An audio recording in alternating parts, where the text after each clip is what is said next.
They weren't just actresses, they were walking legends. Their legs? Insanely iconic. Banned, worshipped, insured for millions. But behind the glamour? Scandal, power, betrayal. Today, we reveal the 9 black actresses whose legs didn't just turn heads. They changed Hollywood forever. Curious who they are? Stick around. You won't believe number 5. And hey, don't forget to like, subscribe, and hit that bell so you never miss the untold stories. Paula Kelly, When Beauty Learns to Bleed. In the late 1960s, Hollywood believed it had already seen every kind of beauty a woman could offer. Then Paula Kelly walked onto the screen, and the room went silent. She didn't enter like an actress. She arrived like a force of nature. Her legs were impossibly long, carved with the discipline of a dancer and the grace of silk pulled tight over steel. Every step felt intentional, dangerous, unforgettable. Audiences didn't just watch her move. They felt it. Critics searched for language strong enough to describe what they were witnessing and finally surrendered, calling her legs a black marvel, something closer to myth than anatomy. But what the camera adored, the world demanded payment for. Paula's beauty was not an accident. It was forged through endless training. Pain masked as elegance, muscles trembling beneath satin shoes that smiled while cutting into her skin. On set, under the brutal studio lights, she danced again and again. Not because she missed a beat, but because the men behind the camera couldn't look away. One director, consumed by obsession, ordered take after take, chasing the perfect vibration of muscle beneath copper-tone light. Each reshoot wasn't about art. It was about possession. And Paula understood that instinctively. In Sweet Charity, when she appeared as Helen, the nightclub dancer, her legs didn't merely support the performance. They dominated it. Wrapped in black satin shoes that gleamed like forbidden objects, her feet struck the floor with the confidence of a heartbeat that refused to slow down. The sound echoed through the set, sharp and intimate, as if the film itself had fallen in love. Behind the scenes, whispers followed her like shadows. Other dancers spoke of sacrifice, of flexibility bought with agony, of curves paid for in silence. There was an unspoken belief that such beauty could not exist without consequence, that every perfect line must be balanced by unseen suffering. And perhaps that was the cruelest truth Paula Kelly lived with. She was celebrated, desired, immortalized, yet never allowed to simply be. Her legs became a spectacle before her voice ever could, a symbol before a soul. The industry didn't ask what she wanted. It asked how much more it could take. Decades later, the image remains. Paula Kelly in motion, legs slicing through space like poetry written in muscle and fire. To some, they are a memory of glamour. To others, a symbol of empowerment. But beneath the applause lies a quieter story of a woman whose beauty opened every door, while quietly locking her inside expectations she never agreed to. Because sometimes the most breathtaking gift fate can give a woman is also the first chain it fastens around her ankle. Trina Parks, the woman who kicked James Bond's ego. In an era when women were supposed to be rescued, Trina Parks didn't wait for a hero. She kicked the door down herself. She entered the frame of Diamonds Are Forever not like a Bond girl, but like a revolution in heels. As Thumper, her role was simple on paper: seduce, distract, get taken down. But Trina had something else in mind. She didn't flirt. She fought. And the moment her leg arced through the air in that now legendary fight scene, something inside Hollywood cracked. Her legs weren't just long and beautiful. They were lethal, smooth skin glowing like honey beneath the Vegas sun, thighs sculpted by discipline, every movement a blend of elegance and controlled violence. She didn't move for your pleasure. She moved to dominate the frame. And dominate she did. Behind the scenes, stuntmen winced when her name was on the call sheet. During one take, a perfectly executed chokehold left a seasoned professional with a neck injury that halted production. Director Guy Hamilton was stunned, but it wasn't the injury that shook him. It was the fact that, on screen, Trina was too powerful. Her legs didn't just look better than James Bond's. They made him look weak. And that was the problem. Bond was a symbol of Western masculinity. Cool, confident, untouchable. But in that moment, facing off with Trina Parks, even he looked like a supporting act. Executives whispered behind closed doors. She's too much, too strong, too real, too unwilling to shrink for a male lead. Even Ursula Andress, the original Bond girl, was in awe. She once said Trina's legs made the earth move, and she wasn't wrong. They weren't just seductive, they were commanding. The kind of legs that didn't bend for approval. The kind that rewrote what feminine power looked like on camera. But while fans cheered, Hollywood panicked. They didn't know what to do with a woman who didn't need saving. They didn't know how to frame legs that kicked, instead of draped themselves across a chaise lounge. So they began to dim her light. Fewer offers, fewer chances. They feared her power, so they buried it in silence. But Trina, she never stopped moving. Every step she took became a message. Beauty is not submission. It is presence. It is the unapologetic command of space. And her legs, strong, defined, undeniable, became the manifesto of a new kind of woman. Not one who played by the rules, but one who rewrote them in high kicks and steel stares. Because sometimes the sexiest legs in Hollywood are the ones that don't strut, they strike. Tamara Dobson, the Amazon who refused to shrink. When Tamara Dobson walked onto a Hollywood set, the atmosphere changed. Not because she was beautiful, not because she was tall, though at 6'2", she towered over most men in the room, but because she carried herself like she owned the screen, and God help anyone who tried to crop her out of it. She wasn't just playing Cleopatra Jones. She was Cleopatra Jones, fierce, flawless, and unapologetically dominant. Her legs? They weren't legs. They were monuments, towering, sculpted, and absolutely unforgettable. Under the studio lights, they gleamed like polished obsidian, straight, commanding, yet soft as midnight silk. But here's the truth no one saw coming. Tamara Dobson didn't come to fit in. She came to take up space. And that terrified people. Costume designers tried to fit her into modest dresses. She said no. She demanded slits, not for vanity, but for clarity. I'm not playing a princess, she told them.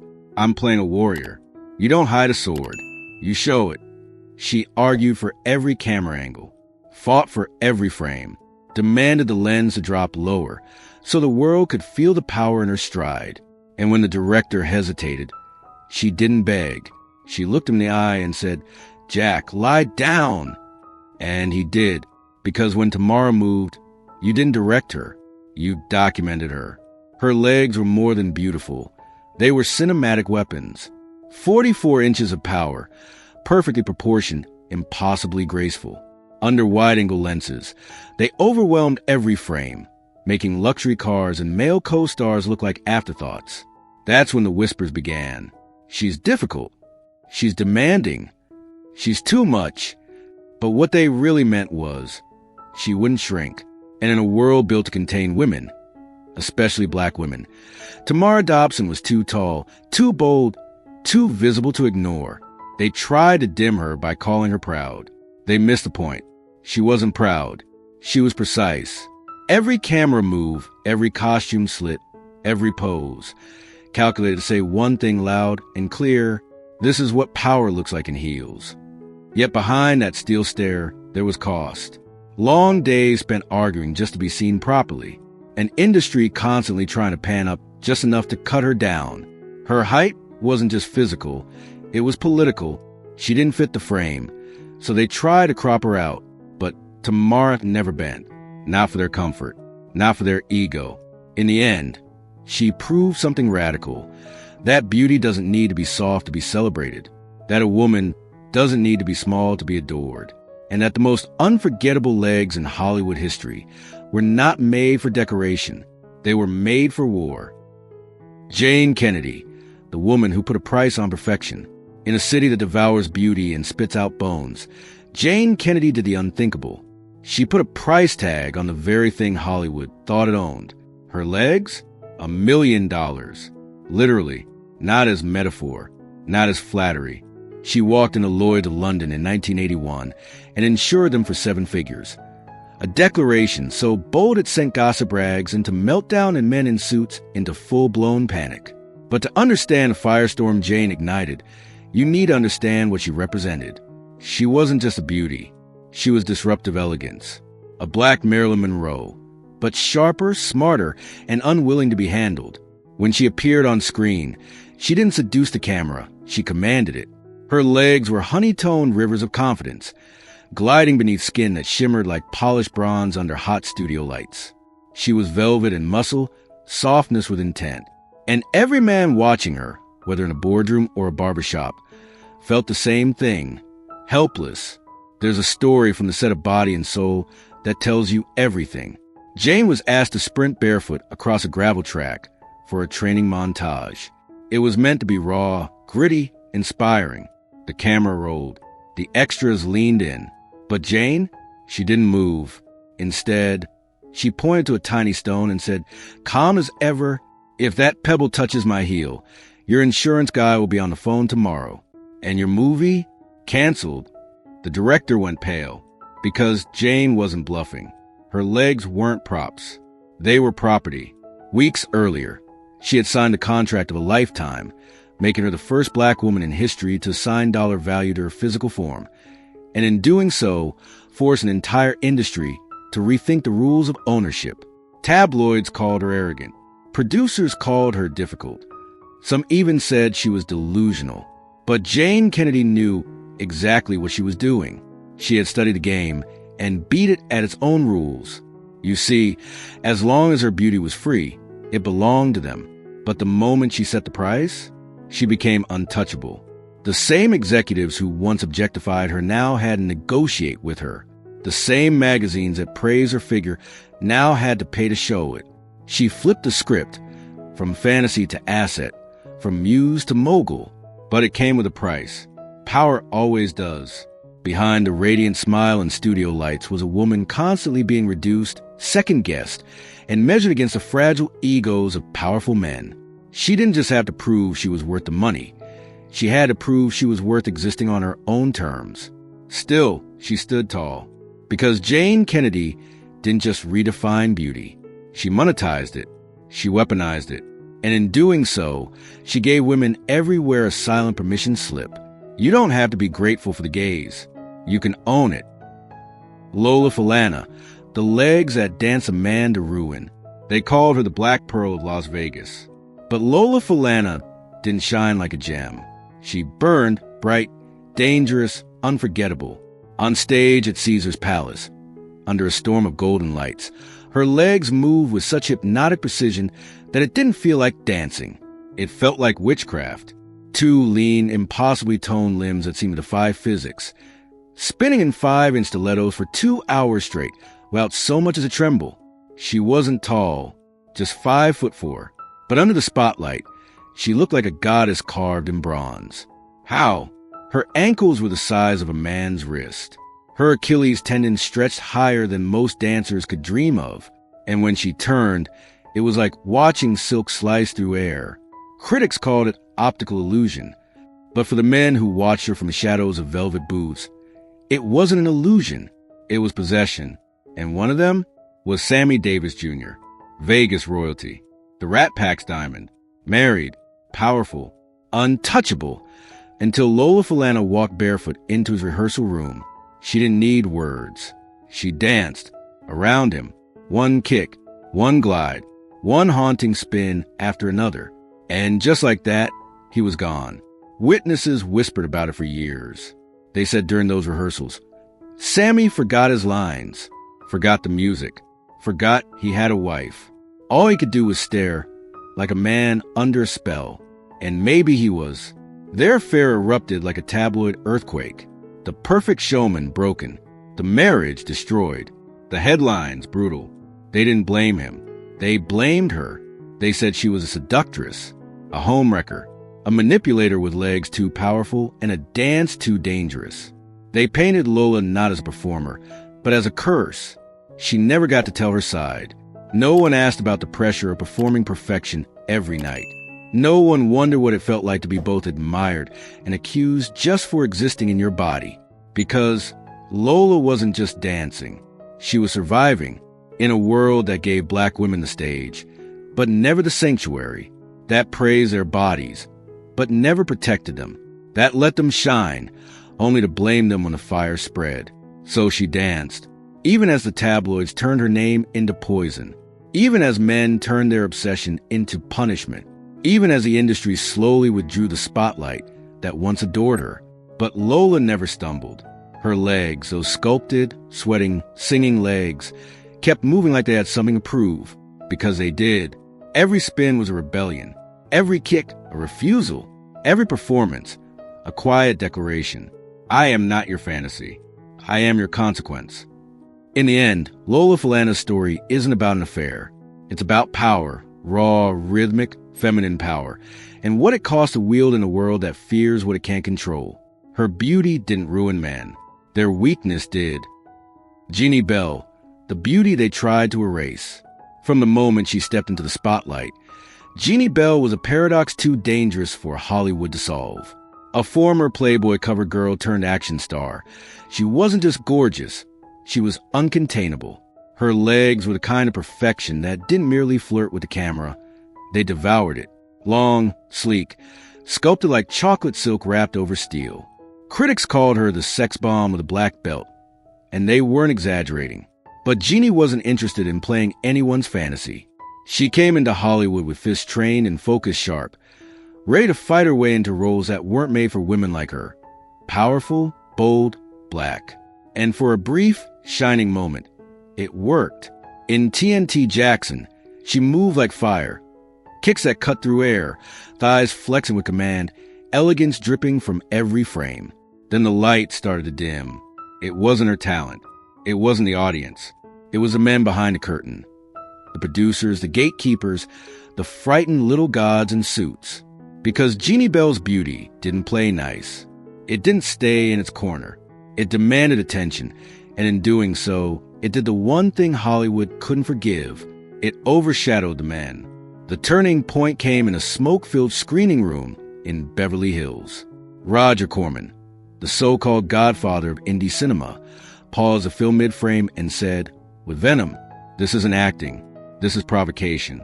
If this goes to theaters, no man will care about the plot. They'll just want to die at her feet."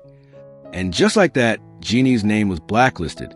Behind closed doors, producers scratched her off casting boards. Directors passed on her with quiet warnings. She's poison for leading men. Studios whispered that her legs, too strong, too sensual, too unforgettable, made male heroes look like props. From rising star to fading shadow, Jeannie watched her career dissolve. Scripts became thinner. Scene became skin. They no longer wanted her to fight. They wanted her to undress. The press piled on. Headlines mocked her. Hollywood's most dangerous toy. The sex bomb who kills careers. They stopped calling her an actress. They started calling her a problem. But the cruelest betrayal came in silence. In 1972, Jeannie auditioned for a role that could have changed her life forever. The first black Bond girl in Live and Let Die. She walked onto a London beach set, barefoot, confident, radiant. The camera rolled and her legs, long, muscled, hypnotic, moved across the sand like the arrival of a storm. The room froze, not in awe but in fear, because the moment she appeared on that screen, Roger Moore, the white, suave, unshakable James Bond, disappeared. Her power swallowed his presence. And in that moment, the men behind the camera made a decision. She can't be in the film. No one will believe she needs saving.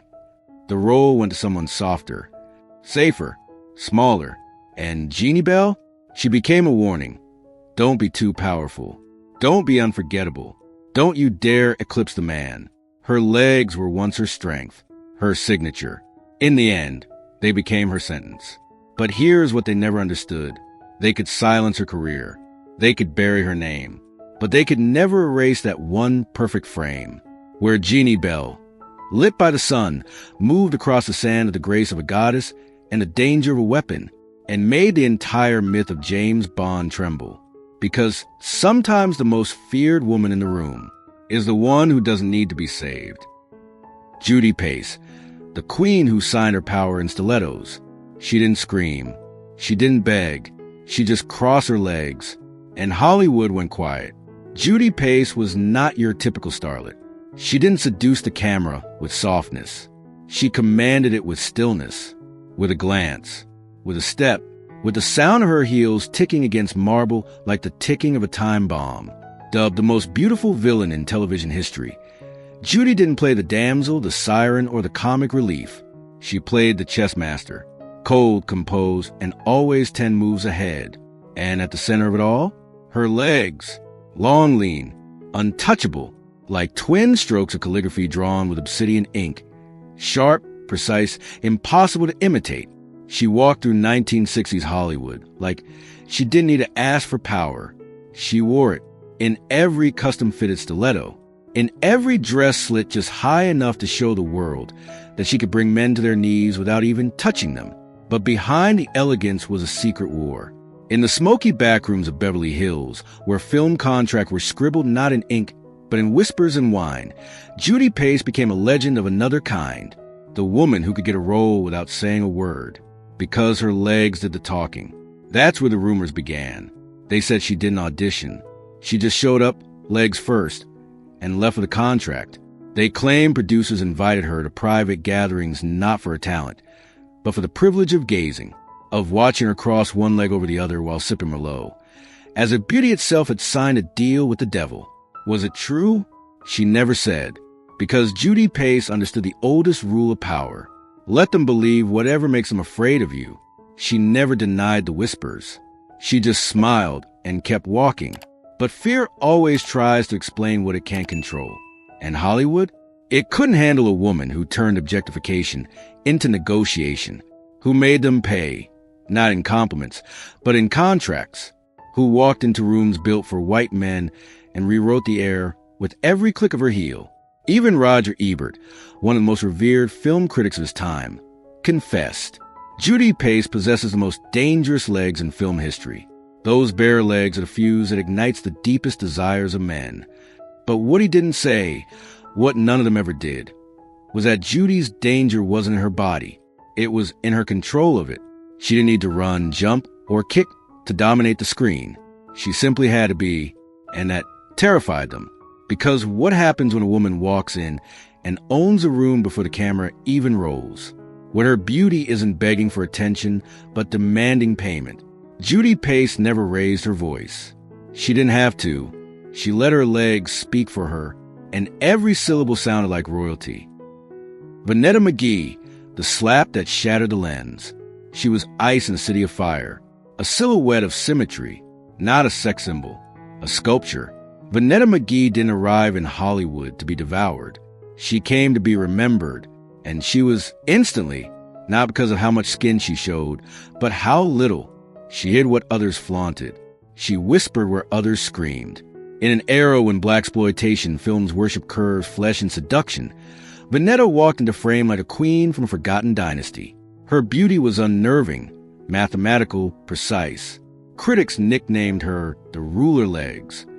Long, straight, impossibly perfect. A geometry lesson in motion.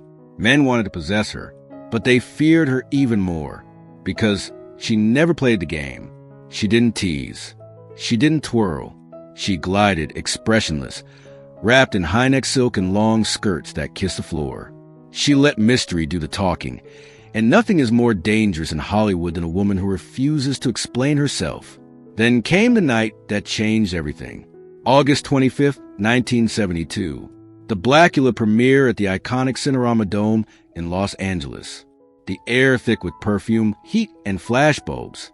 Photographers barked, actresses posed, and Vanetta floated in, wrapped in a turquoise gown with a high slit, just high enough to haunt. But one man wanted more. A paparazzo from a National Enquirer, known for sleaze and bottom-feeding, made a move. He didn't just shoot from the crowd. He knelt like a predator, aiming his lens upward, straight beneath her slit, hoping to capture the moment the goddess became a headline. He expected panic, or shame, or at least modesty. He didn't get any. Vanetta McGee turned, saw him, and without breaking stride, she slapped him so hard the camera flew from his hands, shattering on the red carpet like glass thunder. Gasps, silence. The flashbulbs froze. And then, her voice. These legs are a work of art, not cheap meat for your tabloids. That moment, that sound, echoed louder than any film she ever starred in. The next morning, the Los Angeles Times ran the story. Vanetta McGee, when classic beauty becomes rage. And in every studio, every newsroom, every private meeting, one thing became clear. She was no longer just distant. She was dangerous, but not in the way they thought. Vanetta didn't slap because she was angry. She slapped because she had reached her limit. On behalf of every woman ever reduced to a photo, a flash, a product. And from that moment on, her career changed. Roles stopped coming. The quiet blacklisting began. She had crossed the line, spoken truth with her hand. And Hollywood doesn't forgive women who make men look weak. But Vanetta never apologized. She kept her dignity, kept her silence, and kept walking, head high, steps slow, skirts long, slit just enough for them to imagine never own, because her legs weren't for sale. They were a statement. And her slap? That wasn't rage. It was reclamation. Lynette McKee, the woman who sewed her own armor. You never saw her sweat, but she did, silently, fiercely, behind the curtain where no camera dared follow. Lynette McKee was never meant to be here.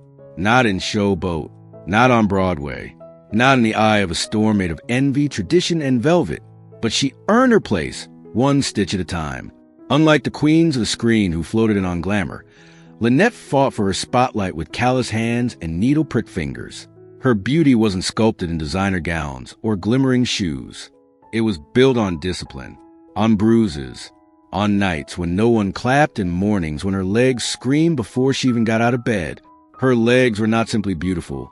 They were honest, slender but strong, like silk pulled over bone. She moved like music made solid, each step laced with decades of training and survival. But on that Broadway stage, she wasn't just dancing. She was defending something. Backstage, the air was toxic, competition sharp as knives, smiles thin as tissue. She wasn't welcomed. She was watched. The first black woman to play Julie Laverne on Broadway, that wasn't just a role. It was a target. Every jealous glare was a trap waiting to be sprung. She knew it, she felt it, and she prepared accordingly. While others let wardrobe assistants lace up their costumes, Lynette sat alone in the corner, a ghost with a needle. She sewed her own hems, checked every shoe, ran her hands across every inch of fabric, not out of vanity, out of fear, because in this world, even a loose thread could be a weapon. A single pin, a bad stitch, a sabotage shoe, enough to twist an ankle and a career, erase a woman. So she trusted no one, not with her feet, not with her fate. There's a story told in hushed tones about a night when a seamstress mysteriously forgot to reinforce a seam in Lynette's solo dress. A sliver of stage light could have turned a terror into humiliation, but she caught it. She felt it in her hands before anyone else did. She re-sewed it herself, alone. That night, she walked on stage in silence, hit every mark, spun, sang, soared, and no one knew how close she'd come to collapse. Because Lynette McKee's legs weren't insured. They weren't photographed, fetishized, or followed. They were protected by her, and only her. No scandal, no million-dollar headlines, just muscle, motion, and the lonely truth behind the curtain. To stay on that stage, she had to bleed in silence. She wasn't the loudest. She wasn't the most famous. But in every quiet moment, under every spotlight, she embodied something no scandal could buy: integrity. Lynette's story ends not in applause, but in stillness. A pair of strong legs folded beneath her, in a dressing room lit by one flickering bulb, thread in hand, back straight, eyes calm, because in a world that worships beauty and betrays the beautiful, sometimes the most radical thing a woman can do is take care of herself. They were admired, envied, desired, and punished. For what? For daring to stand tall in a world that asked them to kneel. So tell me, were their legs a gift or a cursed dress in silk? Drop your thoughts in the comments. And if you believe their stories deserve the spotlight, like, subscribe, and share this with someone who needs to hear it.